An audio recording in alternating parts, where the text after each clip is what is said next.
So one of the games that I've been rather addicted to lately is Holdfast Nations at War, the Napoleonic War era shooter. With slow-loading muskets and player match counts in the hundreds, it may be confusing for many new players accustomed to standard shooters. This video will explain different combat scenarios you may find yourself in while playing, and some strategies to keep you alive in the heat of battle. Advancing. When you first spawn on the map, you will be naturally far away from the action. To get to where combat is taking place, you obviously need to move up. However, there are multiple ways to do this, as each will affect your game plan. The first of these is individually. This is the most simple, as you don't need to worry about other players on your team. You move forward to a specific point where you think there is fighting. While you have more freedom with this method, you are often more vulnerable traveling alone, as enemy snipers or battle lines in your range may single you out as a target. If you go this way and suspect enemy fire, look for dust clouds at the ground near you. If so, you're being fired at. Be sure to duck between cover like trees and bushes to stay alive. The second method is grouping. Here, you rally behind other soldiers and an officer to advance upon a specific point.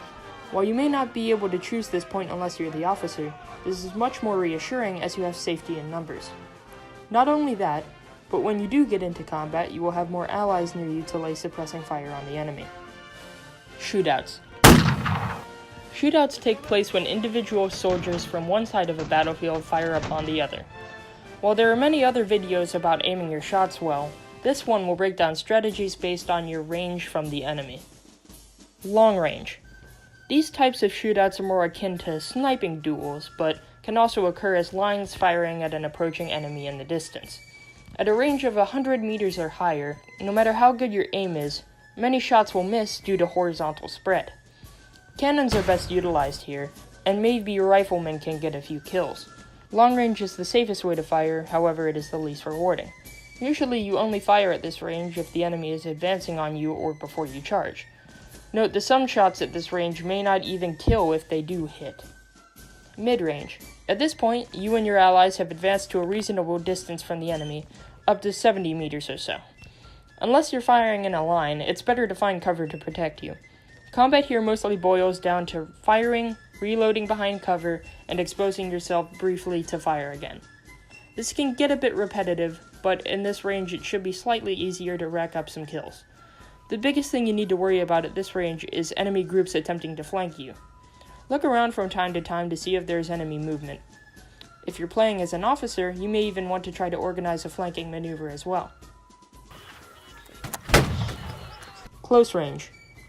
At this range, less than 30 meters or so, the action picks up a lot more. It is best to be as close to as many allies here as possible, as you will be firing a lot more in the open. Fighting can get into close quarters here, involving shooting from buildings and bayonet charges. Always be aware of where your teammates and your enemies are to be able to react to the situation.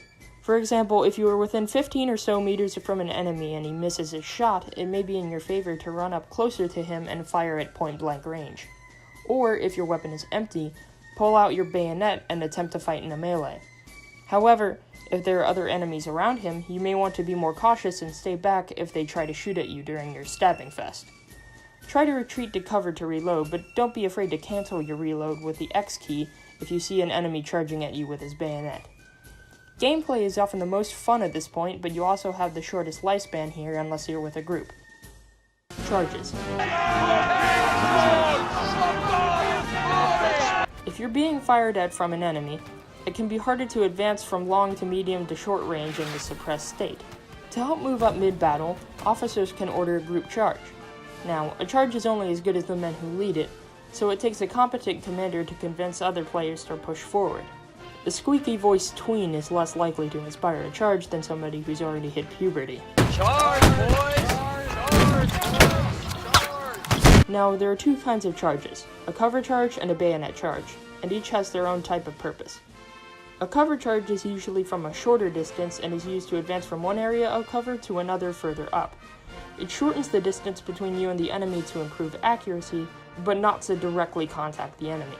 While charging, the point is to get to the nearest line of cover ahead of you and form a new firing line as fast as possible.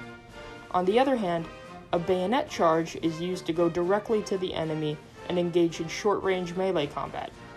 If you have the time, you should try to reload before this type of charge is called, but it is more important to keep with the group than load your weapon. You will be facing close-range enemy fire during this charge, so mortality rate is high. To increase your chances of survival, you should attempt to zigzag rather than run in a straight line, and maybe jump once in a while.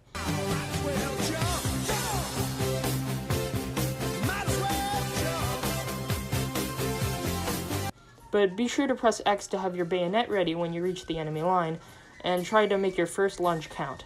Melee combat is velocity-based in this game, so a stab with more speed behind it has a higher chance of killing.